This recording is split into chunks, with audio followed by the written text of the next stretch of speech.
New York সিটিতে বাসা ভাড়ার চাহিদা বাড়ার সঙ্গে সঙ্গে বাড়ছে ভাড়াটিয়াদের টার্গেট করে প্রতারণার ঘটনাও। ভুয়া ব্রোকার, অবৈধ অগ্রিম অর্থ দাবি এবং অনলাইনে ভুয়া বিজ্ঞাপনের মাধ্যমে অনেকে হারাচ্ছেন তাদের কষ্টার্জিত অর্থ।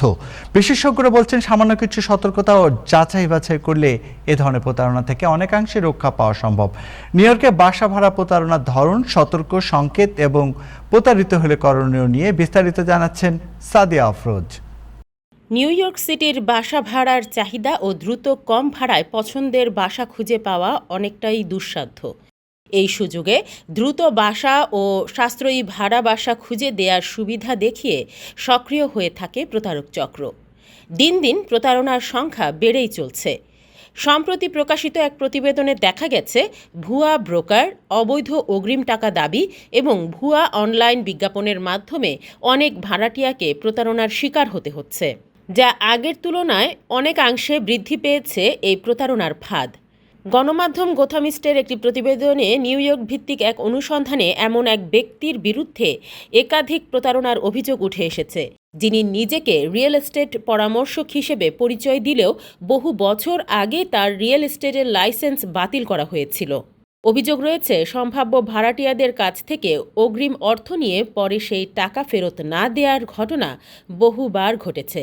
যদিও অভিযুক্ত এসব অভিযোগ অস্বীকার করেছেন।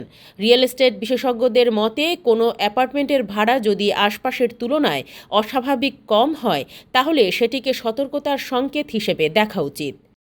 একইভাবে বিজ্ঞাপনে যদি সম্পূর্ণ ঠিকানা, লাইসেন্সধারী ব্রোকারের নাম বা প্রতিষ্ঠানের তথ্য না থাকে, তবে সেই তালিকা নিয়ে সন্দেহ করা উচিত।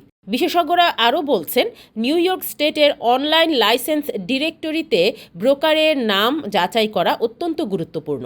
পাশাপাশি গুগল, ইউরোপ, রেডিট, ফেসবুক সহ বিভিন্ন প্ল্যাটফর্মে তার সম্পর্কে অন্যদের অভিজ্ঞতাও দেখে নেওয়া উচিত। এতে প্রতারণার ঝুঁকি অনেকটাই কমে যায়। 2019 সালের আইনের পর নিউ ইয়র্কে লিজ স্বাক্ষরের আগে সর্বোচ্চ $20 আবেদন ফি ছাড়া অতিরিক্ত কোনো গুড ফেইথ বা অগ্রিম ডিপোজিট নেওয়া বৈধ নয়।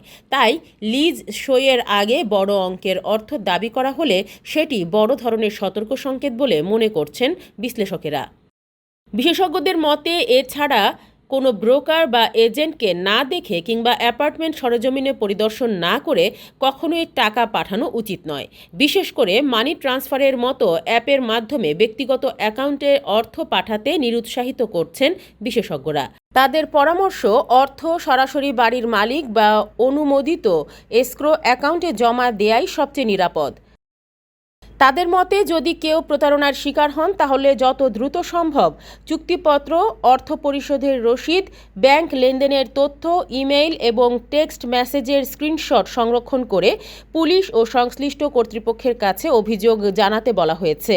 একই ব্যক্তির বিরুদ্ধে একাধিক অভিযোগ জমা পড়লে আইন প্রয়োগকারী সংস্থার পক্ষে প্রতারণার ধরন শনাক্ত করে ব্যবস্থা নেওয়া সহজ হয়। এ ধরনের অভিযোগের ক্ষেত্রে new York state department of state, new York state attorney জেনারেলের অফিস, সংশ্লিষ্ট বড়ো ডিস্ট্রিক্ট অ্যাটর্নির কার্যালয়, নিউ ইয়র্ক সিটির department of consumer and worker protections এবং অনলাইনে প্রতারণার ক্ষেত্রে FBI এর ইন্টারনেট ক্রাইম কমপ্লেইন্ট সেন্টারেও অভিযোগ করা যায়। অর্থ ফেরত পাওয়ার জন্য ক্ষুদ্র দাবির আদালত বা স্মল ক্লেমস কোর্টেও মামলা করা সম্ভব হলেও আদালতের রায়ের পরও অর্থ আদায় করা অনেক সময় কঠিন হয়ে পড়ে বলে প্রতিবেদনে উল্লেখ করা হয়েছে। Sadia Afroz, time television, new York.